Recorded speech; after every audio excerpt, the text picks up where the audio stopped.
Halo, selamat pagi teman-teman, selamat akhir pekan, selamat udah Jumat ini ya. Jadi semoga teman-teman itu weekendnya happy deh semua ya, sehat selalu. Terima kasih juga untuk teman-teman yang selalu mendukung saya, yang selalu support. Ya meskipun sebenarnya kadang-kadang topiknya nggak nyambung sama yang teman-teman lagi mau, mungkin teman-teman tetap nonton, saya mengucapkan banyak terima kasih. Nah jadi untuk teman-teman yang mau dibahas topiknya untuk yang selanjutnya teman-teman bisa komen, nanti saya tulis apa, saya komen, nanti tolong di ya kalau teman-teman mau dijawab, mau dibahas apa, nah disitulah teman-teman bisa komen ya, karena banyak yang sebelum-sebelumnya itu saya bingung kalau milih-milih pertanyaan yang sebelumnya, belum tentu nanti orangnya masih inget ya kan. Jadi yang baru-baru aja udah banyak banget soalnya yang request sebelumnya, tapi lupa saya. Nah jadi kali ini terima kasih ya untuk Kak Anna Maria. Jadi topiknya ini kali ini memang mungkin agak sedikit melenceng, tetapi masih yang suka ditanyakan, dok pertanyaan apa yang harus diajukan ketika awal hamil terus ke dokter kandungan tapi dokternya agak pendiam, jadi kurang komunikatif gitu, jadi suka bingung ya, komunikatif yang gimana ya kak ya, jadi mesti ada benih-benih, ada itu ya sedikit-sedikit getaran gitu ya kak ya. Nah jadi untuk Kak Ana, jadi sebenarnya kemarin itu saya sudah buatkan listnya ya untuk mau ditanyain tuh apa aja, tapi ketinggalan. Jadi ya mau nggak mau sekarang spontan lagi ya. Sebenarnya pertanyaan itu bisa berbeda-beda karena tergantung dari hasil yang ditemukan. Karena kan bisa aja nanti ada yang belum ditemukan, masih penebalan dinding rahim atau masih ada kantungnya tapi tidak ada janinnya ya. Pertama adalah usia kehamilan.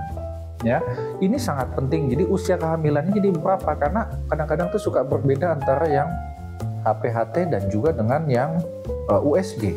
Ya, jadi itu harus segera dipastikan sama dokternya. Karena kalau beda jauh, nanti dokternya akan tentukan nanti kita ikut yang ini. Karena kalau misalnya di sini, ya kalau di Jakarta rasanya setiap kali kontrol ketemu dokter. Tapi kalau di sini itu ketemu dengan bidan.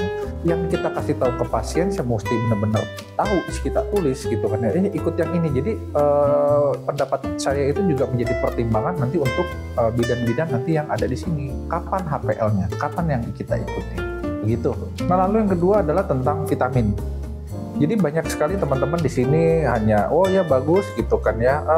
Masalah vitamin ini sebenarnya ya ada yang sudah punya. Nah kalau yang udah punya nih itu kadang-kadang suka malu-malu ngasih tahu sama dokter, kalau dokter kasih lagi jadi double begitu kan. Jadi kalau misalnya memang masalah vitamin ini teman-teman juga sudah ada yang punya, teman-teman kasih tahu, dok kalau yang ini boleh enggak begitu. Jangan kalau misalnya kadang-kadang ya ada beberapa di klinik-klinik premium begitu kan ya mungkin ada antara gengsi atau enggak gitu, ada yang sudah dituliskan vitamin bagus gitu kan ya udah yang dokter kasih ya beli aja begitu. Tapi sebenarnya teman-teman tuh punya beberapa vitamin yang mungkin dikasih oleh orang tua, mertua. Oh kalau tentang yang masalah ini nih vitamin yang lainnya gitu, maksudnya kadang-kadang kan ada yang tradisional ya, mertua suka kasih, ditolak nggak enak begitu. Nah, itu teman-teman ragu, bisa tanyakan juga nih masalah yang dikasih ini nih. Itu kalau saya minum ini dikasih ini bagus atau enggak, boleh atau tidak. Nah itu bisa ditanyakan. Begitu juga dengan selain vitamin itu adalah obat-obatan. Mengenai obat-obatan, ini untuk teman-teman yang mungkin ya biasanya kadang-kadang kan hamil nggak cuma yang sehat-sehat saja. Ada saja yang sudah mungkin sakit, mungkin ada diabetes, mungkin ada darah tinggi, ataupun yang lain-lain, asma misalnya. Ini lebih ke arah mungkin teman-teman juga mesti kasih tahu sama dokternya, kalau saya tuh dok mengkonsumsi obat ini loh dok, begitu. Gimana hamil saya? Nah ini juga mesti ditanyakan. Jadi lebih ke arah mungkin teman-teman juga menceritakan apa saja yang teman-teman alami. Maksudnya dalam arti kata punya penyakit apa aja, riwayatnya apa aja.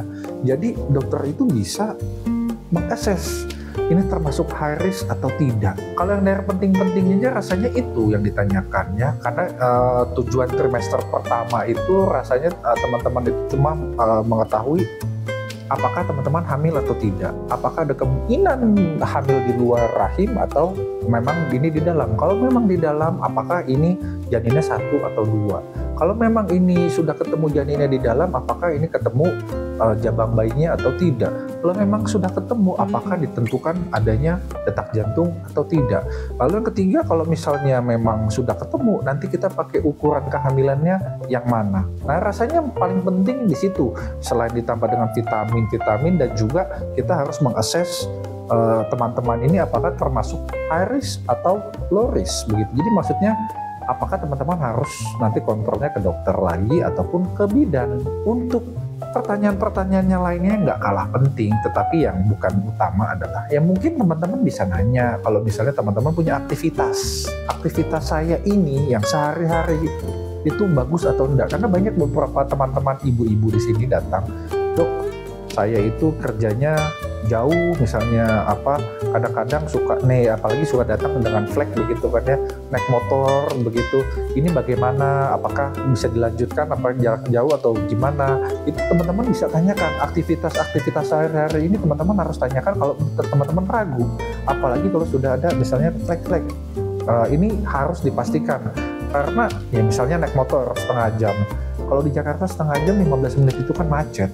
Kalau jalan pun pelan, karena kalau di sini tuh nggak bisa, setengah jam itu benar-benar jalan dan jalannya gini-gini, naik turun, geluduk-geluduk gitu kan ya. Wah, itu bahaya untuk ibu hamil, apalagi yang sudah mengalami ancaman keguguran.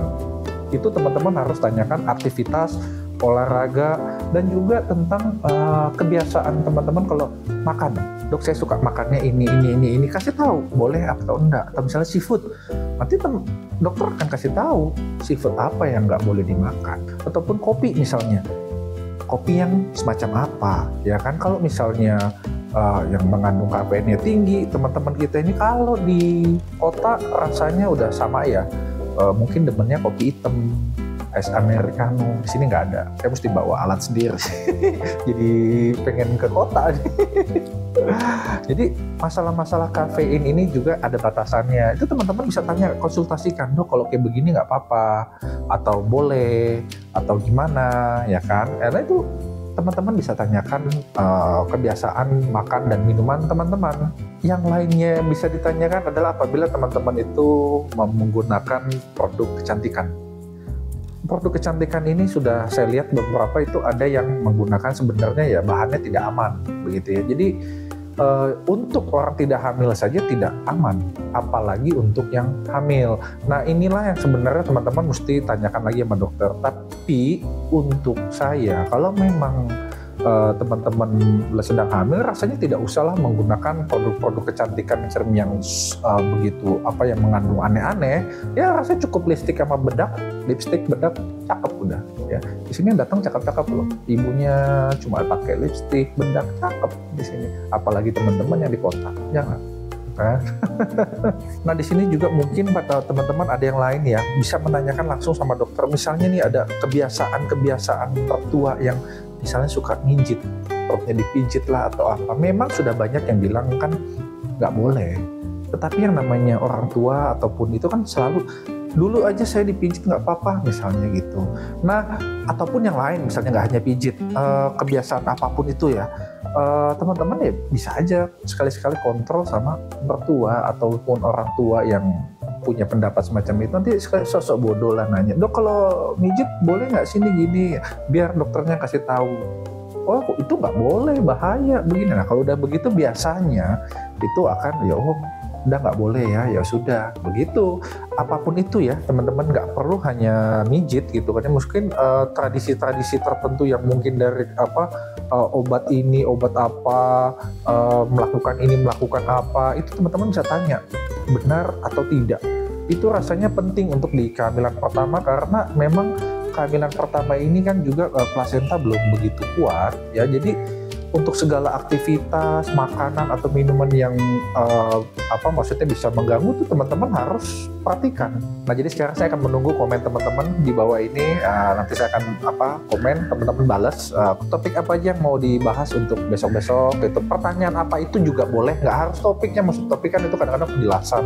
Pertanyaan iya atau enggak, nanti biar saya, dok kalau misalnya begini boleh nggak? Biar saya nanti research boleh atau enggak, nanti saya jelaskan. Nah, jadi akhir kata saya di sini ingin mengucapkan banyak terima kasih untuk teman-teman yang selalu mendukung saya.